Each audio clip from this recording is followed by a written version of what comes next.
असीं रोलाक सैलानी कॾहिं काथे कॾहिं काथे अखियुनि ॻोड़ा गिजी अगानी कॾहिं काथे कॾहिं काथे चयोसीं कंहिं त बड़ जी छांव में साहिब पटणी आ चयोसीं कंहिं त चांवठ ते मंझंदि आरड़ जी कटणी आ मञी पर दिलि न दीवानी कॾहिं काथे कॾहिं काथे। हाणे आऊं अहमद सुमरो साहब खे गुज़ारिश करियां थो त उहो अची साईं गुल हसन कलमती जे हवाले सां पंहिंजे ख़्यालनि जो इज़हार कनि। स्टेज ते वेठल मान वारा उस्ताद साहिबान ऐं जेके हॉल में पिंडाल में दोस्त असांजा वेठा आहिनि सभिनी खे हक़ मौजूद। सभ खां पहिरियां त आउं मुबारकबाद पेश कंदुसि दोस्त ज़फ़र हमीद अली कलमती ऐं सलीम जोखे खे जिन गडाब जे हिन बादाम बाग में अहिड़ी सुहिणी कचहरी साईं अली हसन कलमतीअ सां रिहाण मचाई आहे। मां सम्झां थो त हीअ दोस्त जस लहड़नि, छाकाणि त हीउ जेको गडाब जो जेको इलाइक़ो आहे जिथे घणे अरसे खां काफ़ी माठा ॾिठीसीं असां, उन में अहिड़े क़िस्म जूं महफ़िलूं माण्हुनि खे गॾु करणु ऐं पंहिंजे लीजेंड्स खे पंहिंजी ज़िंदगीअ में संदन ज़िंदगीअ में मञता ॾियणु हिकिड़ो क़ाबिल तहसीन कमु आहे। मुख़्तसिर मूंखे अली चयो त अदे अमर चयो त मुख़्तसिर ॻाल्हायो। साईं गुल हसन कलमती सां असांजी जेका पहिरीं शनासाई थी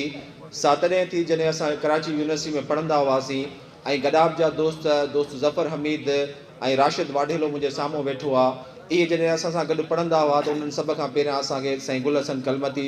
जी शख़्सियत खां मुतारिफ़ करायो। उन जो जेको किताबु आहे मुंहिंजे ख़्याल में 2007 या 8 में पहिरियों दफ़ो शाया थियो या उन खां पहिरियां कराची सिंध जी मारवी। इहो किताबु असां उन दौर में पढ़ियोसीं ऐं उन दौर में असांखे शनासाई थी त हिकिड़ो शख़्स आहे गडाब जी हिन मिटीअ में, मलीर जी हिन मिटीअ में, जंहिं कराचीअ जी तारीख़ खे कलम बंदि कयो आहे। ऐं न सिर्फ़ु कलम बंदि कयो आहे बल्कि असांजे लाइ हिकिड़ो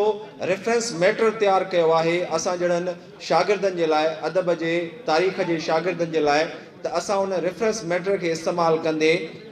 पंहिंजूं जेके कचहरियूं आहिनि, पंहिंजा जेके असांजूं तकलीफ़ूं आहिनि, जेके असां जिथे वञूं था, छाकाणि त बतौर उस्ताद असां बि कुझु मुख़्तलिफ़ इदारनि में पढ़ायूं था, त असां हिन शख़्स जे लिखियल पुरे खे हिकिड़े रेफरेंस तौरु इस्तेमालु कयूं था ऐं उन रेफरेंस सां असां ॿियनि खे आगाह कयूं था। बहरहाल इहे बि माण्हुनि जूं मुहबतूं आहिनि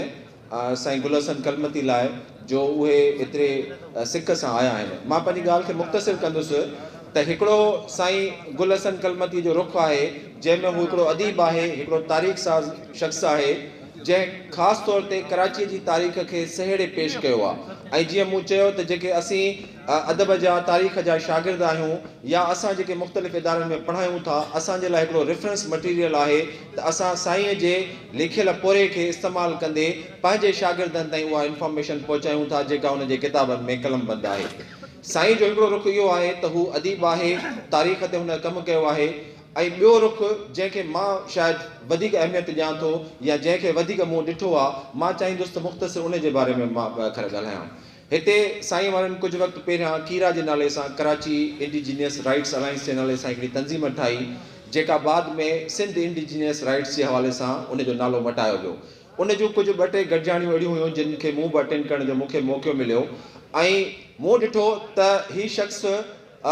रुॻो हिकिड़ो अदीब नाहे, हिकिड़ो अहिड़ो शख़्स नाहे जेको पंहिंजे घर में वेही या तारीख़ ते कमु करे थो या अदब ते कमु करे थो, बल्कि अमली तौर ते मैदान अमल में आहे ऐं माण्हुनि जी पीड़ा में माण्हुनि सां गॾु आहे। असां काफ़ी अरसे खां हिन इलाइक़े में कमु कयूं पिया, कुझु रज़ाकाराणो कमु कयूं पिया,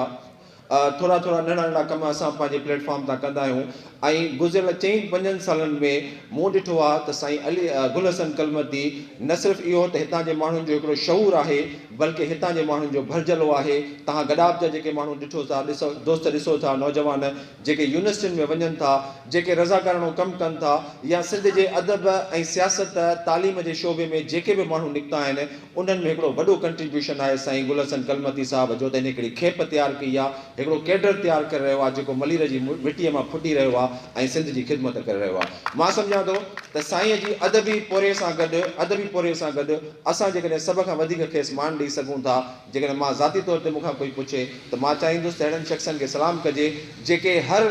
महाज़ ते बीठा आहिनि ऐं हितां जे पीड़ियल माण्हुनि सां पोइ बहरिया टाउन जो मामिलो हुजे या को बि ॿियो मामिलो हुजे, हिननि खे असां कॾहिं पुठिते न आहे ॾिठो, सदाईं माण्हुनि जो भरजलो थींदे ॾिठो आहे। महिरबानी।